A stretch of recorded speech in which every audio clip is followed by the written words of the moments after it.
You Food People. Un espacio para hablar de comida de manera divertida que les develará datos interesantes, culturales y sociales de la comida alrededor del mundo. Descubriremos sabores, olores, texturas y rituales que acompañan a los alimentos en nuestras sociedades. Prepárense para ser asombrados deliciosamente de la mano de sus anfitriones Laura Guerrero y Javier Correa.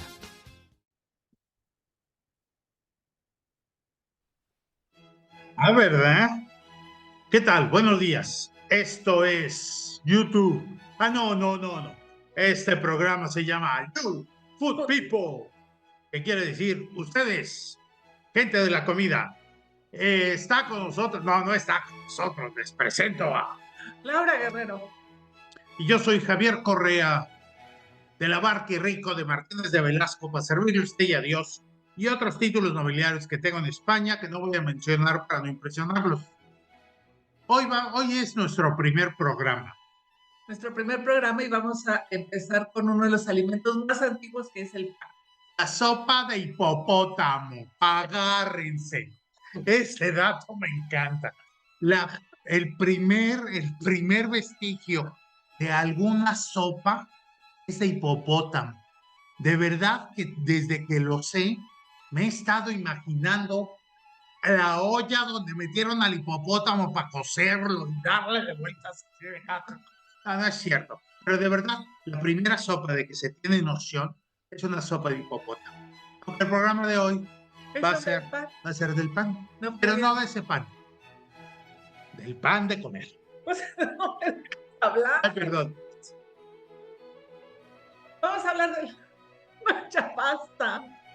Vamos a hablar sobre el pan. El pan de comer. Según los que saben, sí, según los aviondos, dicen historiadores, que hay registros de pan desde hace 10,000 años. Vestigios de harina, más que de pan.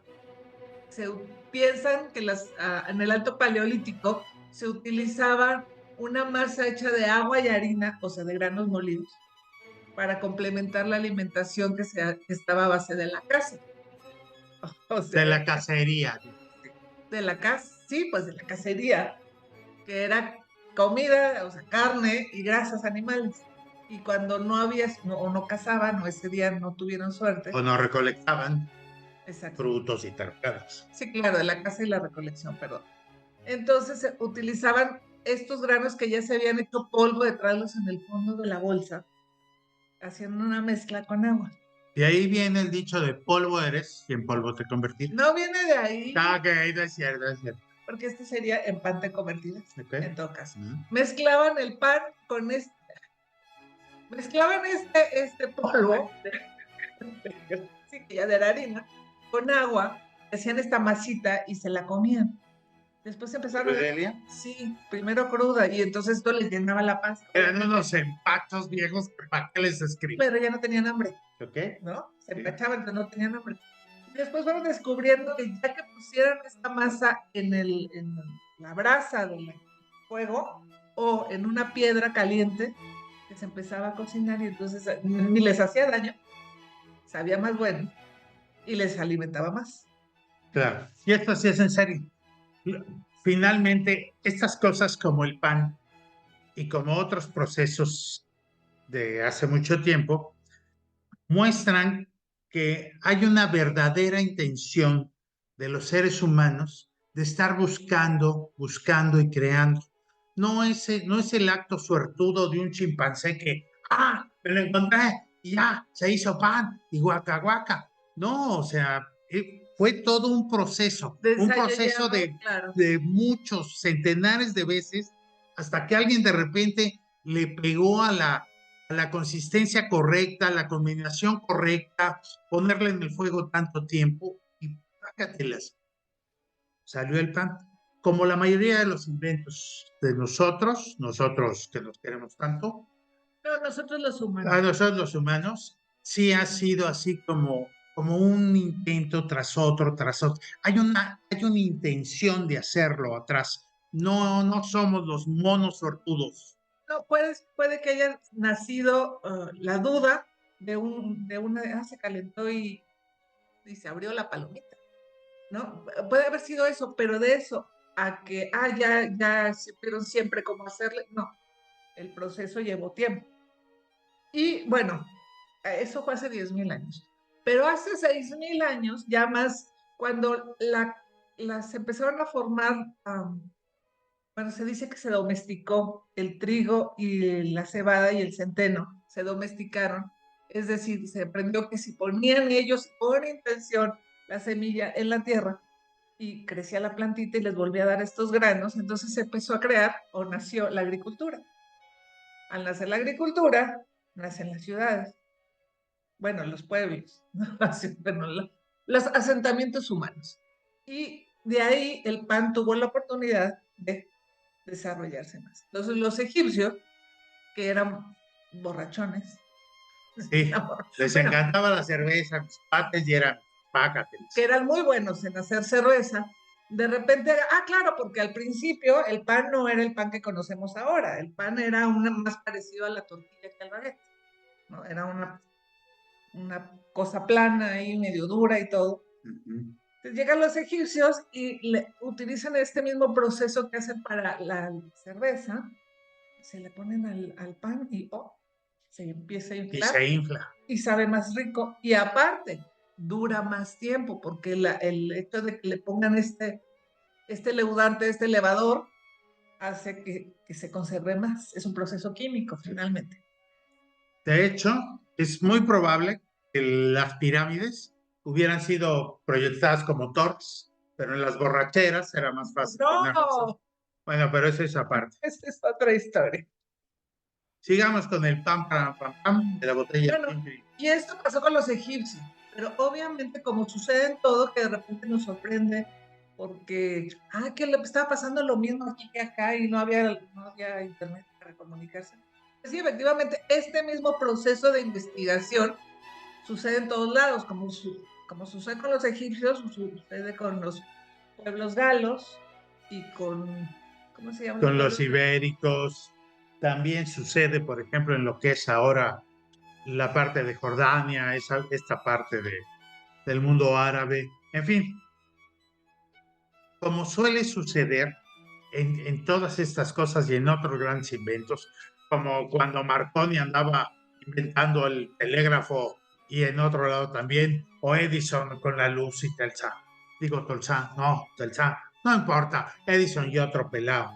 Y entonces esto marca finalmente la semejante evolución que van teniendo las sociedades en el tiempo y lo igual que vamos creciendo, las mismas necesidades que tenemos todos.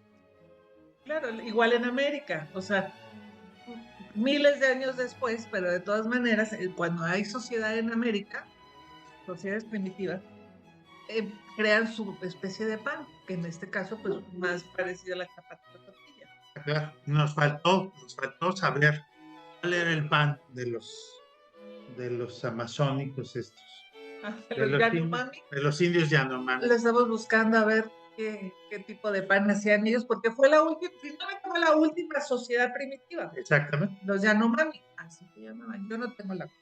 Entonces, estamos en investigación, ya les contaremos en otros programas qué era lo que comían o cuál era su tipo de pan. Pero bueno, decía, los egipcios estaban utilizando la misma levadura de la cerveza para hacer su pan.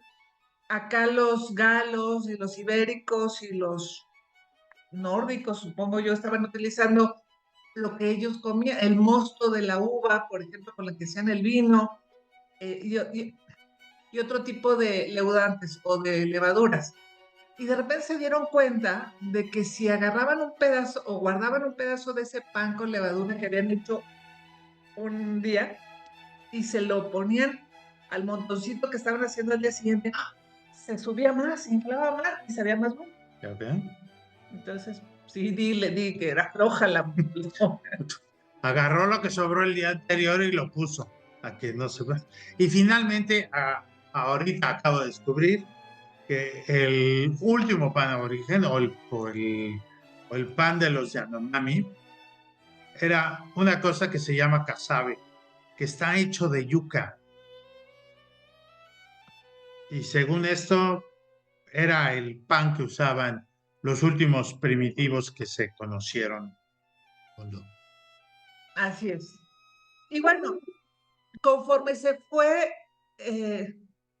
inventando nuevas maneras de moler el grano, porque claro, al principio pues era a mano, o lo que nosotros llamamos metate, creo que los tenían un nombre específico para él, pero molían el grano a mano y estaba bastante entero y con eso hacían su pan.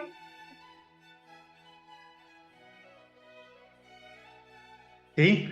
Entonces morían el grano a mano. Sí, lo molían a mano, entonces quedaba bastante cascarilla y un poco de harina. Conforme fueron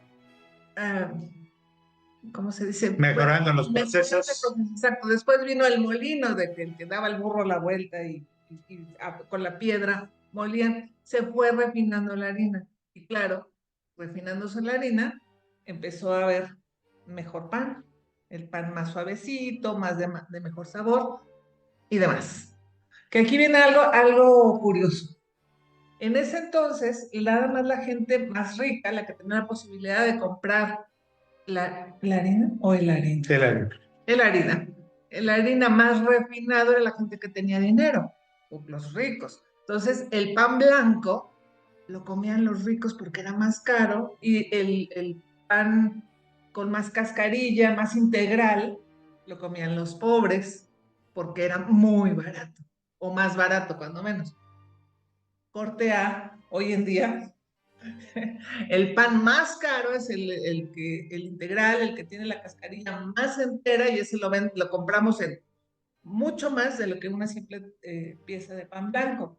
Entonces, ¿cómo se invirtieron las cosas? Y sí, lo que son las modas en nuestra civilización. Lo que son las modas, exactamente. Tenemos por aquí, curiosamente, una curiosidad. En el medioevo existía un pan de unos... No, no tiene nada que ver con Evo de No. Bolivia, no. No. Había en la época medieval. Eso es lo bueno. En la época medieval existía un pan como de 10, 15 centímetros que se llamaba, déjenme decirlo para decirlo bien, trencher, se llamaba trencher en Inglaterra. Y entonces este era el plato que se utilizaba. Y entonces encima ponían la carne con las salsas y demás. Se lo comían, se podían comer el pan, pero era también bastante integral, entonces tenía muy buen sabor, más que la parte que se mojaba de salsita. Y el resto de ese pan se le pasaba a los sirvientes para que se lo comieran o bien se le echaban a los perros. Ok. Así es. Ese es como... Ahora Tim Horton hace lo mismo. Nos pone pan, encima le pone un guisado, te lo da y acabas hasta tu plato. De hecho, ahora es muy elegante eso de meter los estofados y las sopas y las cremas adentro de la hogaza de pan. Medievales. Somos medievales. Así es. Y hablando de cosas curiosas, o sea, tenemos varias curiosidades. Yo tengo varias curiosidades. A ver. No, es cierto, di. Tenemos como curiosidad, bueno, a mí me llamó mucho la atención de que de 1266 hasta el año 2008, si no me equivoco. ¿Cuántos años son? Estoy jugando. Sigue. Exacto. Ok, todos esos años en Inglaterra estaba prohibido vender hogazas de 600 gramos. Sí. O sea, bueno, panes de 600 gramos. Porque en Inglaterra se podía vender el de 800 gramos o la mitad de 400 gramos, pero no de 600 a ver. Y hasta para que no lo robaran, porque siempre los ingleses antes eran muy tontos. Y entonces los comerciantes abusaban mucho de ellos. Y entonces para que no hubiera tanto relajo, nomás había dos medidas. Esta o esta. Y también había precios para esta y para esta. Exacto. De verdad, para que no pudieran variar y no variar. No le queda es de 700, pero te la voy a cobrar. Exacto, y era estamos hablando del pan que se rebana, o sea, que generalmente se usa para rebanar. Entonces, había familias a las que les sobraban rebanadas y se les hacía muy caro el de 800, pero no les alcanzaba el de 400. A partir de 2008 ya pudieron comprar sus hogazas de 500 o 600. Bueno, no, es que el nombre hogaza significa otra cosa, pero tu pan como de caja. Exactamente. Y otra curiosidad es que en la Segunda Guerra Mundial se prohibió, o sí, se prohibió que se vendiera el pan del día, la cocina, horneado el mismo día. No se podía, se tenía que vender el pan de 1 o 2 ¿Qué? días antes. Lo que no hay una razón que hayan establecido como tal, pero lo que la gente sospecha o lo que se dice es que para que el pan del día es más bueno, entonces para que comieran menos, porque había pues una especie de racionalización. Bueno, se racionaba la comida y entonces el pan del día hacía que se comiera más. Ok. Eso es lo que se sospecha. Y de la misma forma estaba prohibido venderlo rebanado. Pues, También claro. dicen que para ahorrar también el No, para papel que y no todo te eso. roben. O sea, Pero eso son durante- tiempos de guerra y de austeridad. Exactamente. Entonces hay que tomar medidas para que no abusen los comerciantes, los panaderos. Y los políticos, como tú. Sí, tú sabes, ratero, de quién estoy hablando. Perdón. Y no es del PAN, es del otro. De la... Ya. Ya, perdón. Ok, ¿tenías una curiosidad? ¿No? Bueno, tengo curiosidades, pero no. Ah, hablando de curiosidades, esto Donald Duck. O sea, me acabo de enterar, no tiene nada que ver con la comida. Resulta que hay más satélites alrededor de la Tierra, no solo es la Luna, ahora resulta que hay 5 babosos que orbitan por un lado y por otro y que no sé qué. O sea, esto es ridículo. ¿Cuándo habían oído hablar de eso? Que tuviéramos más de una luna, Yo no. pero no es el Pero bueno, programa para eso. bueno, pero es una curiosidad. Y también a mí me llamas. ¿La luna Sí, no. está hecha de pan? No, está hecha de queso. Este Entonces, es para otro. el programa Suiza que vamos a hacer desde Una curiosidad. Berna, Suiza. Ok, ya. Una curiosidad más. Resulta que el pan, conforme lo vas masticando, se va haciendo más dulce, porque la enzima que tiene la saliva va rompiendo los azúcares que vienen La más. en la masa como ingrediente, y entonces si tú lo masticas durante mucho tiempo, se va pasando de ser un sabor neutral a un sabor dulce. Ah, qué interesante. ¿Sí? Y eso me regresa al de, dijimos que el pan es una pasta hecha de harina, agua y calentada por el método que tú quieras, y eso es en sí el pan. Es decir, tú tienes harina, tienes agua, y tienes fuego, tienes pan. Y luego así nació el pan y luego se le fueron poniendo ingredientes, pero realmente son 2, para hacer un pan. ¿Okay? Se le suma la sal y le da un mejor sabor. No tiene que ser del Himalaya, puede ser cualquier tipo de sal. Sí, No se dejen engañar. Ni tiene que ser de Colima, ni ahumada, ni del volcán. Ahora hay sal volcánica. Vamos a hacer un programa de sal también. Ya hay demasiado. Ok, le ponemos, entonces tenemos ya 3 ingredientes. Harina, agua, sal. Y luego si le pones una levadura, mejor, Cerveza. puedes ponerle cerveza o puedes ponerle una levadura química o masa madre, y entonces el pan va a ser más altito, más esponjado. Y va a tener mejor sabor. Entonces ya son 4 ingredientes. Pero si hay gente que empezó, sí, y si en lugar de, para sustituir este líquido, le pongo huevo. Entonces, no, iba a hablar de pan de huevo. Y entonces se sustituye, un huevo son 50 gramos de líquido, digamos. Entonces, give or take. Sí. Y entonces, ¿O de avestruz? Nada. Ajá. Por lo general, sí, un huevo de gallina normal, le calculamos 500 gramos. 50 gramos. Perdón. Tampoco son de medio kilo. Esos sí eran los de... No, estos son 50 gramos. 50 gramos. ¿Cortamos o le seguimos? Le seguimos. Y entonces el pan se vuelve más suave, más sabroso. Sí. Bien. Ok, pero no le ponemos todo el agua. En lugar de huevo, o aparte de huevo, le ponemos también aceite. Se vuelve más suave y dura más tiempo. Okay. Y así se le van aumentando 3, 4, 5, 6, 7 ingredientes para ir haciendo un pan más sabroso. Claro. El azúcar. A la hora que le ponen azúcar, que tiene levadura, le ponen azúcar. La levadura, que es un bichito vivo, digamos, se alimenta de este azúcar y en su proceso digestivo hace burbujas y entonces hace panes súper suavecitos y súper inflados. Sí, sí. Entonces, pero, o sea, y de ahí en adelante la cantidad de cosas, luego le pusieron nueces y luego le cambiaron el azúcar por miel y luego no importa, o sea, hay pan básico de 3 ingredientes, digo, de 3, sí, porque de 2 a mí se me hace como que no está tan sabroso. Muy bien. Pero de 3 ingredientes ya con un poquito de sal y de 4 con un poquito de levadura, es más que suficiente para tener un buen sándwich. Claro. Muy bien. ¿Algo más que quieras agregar de la historia del pan? ¿No? Si quieres les dejamos también Una tarea. Tienen que averiguar ustedes. No. Eso no importa. Aquí les vamos a dejar una receta de un pan básico. Sí, es una doble Z. Receta. Qué barbaridad. Yo debí de haber sido cómico, de verdad. Chihuahua. Estoy aquí desperdiciado. You, food people. Ya nos vamos a ir. Nomás que no encuentro dónde colgar esto. No encuentro, no sale, no. Ahora sí. Ya nos vamos. Hasta la. Y esto fue You, Food People.